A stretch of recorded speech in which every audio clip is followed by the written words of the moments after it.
شاید به همین معنا باشد که امروز امام علی رحمان میتواند ان همین دولت حفظ کند. متاسفانه در ابتدای استقلالیت ما وارد یک جنگ شهروندی شدیم.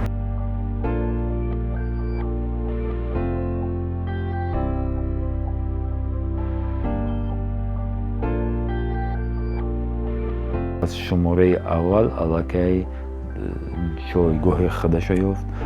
ما یک شماره در بیشکک چاپ کردیم. از فرودگاه وقتی که اونا رو بیرون کردن 15,000 نسخه شماره روزی نو رو از جانبی پلیسی انداز بازداشت شد و با همین تقدیر نشریه ماند.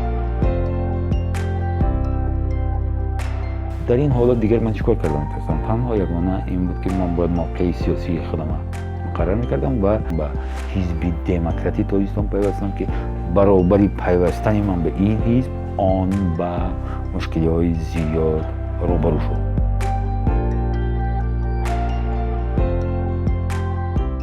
کارشناس ورزیده تاجیک، روزنامه‌نگار و فعال سیاسی رجب میرزا در صفحه فیسبوکش اعلام کرده است تا زمانی نامعین حرفی برای گفتن ندارد. فعلا من ظرفیتی را که دارم استفاده نمیکنم.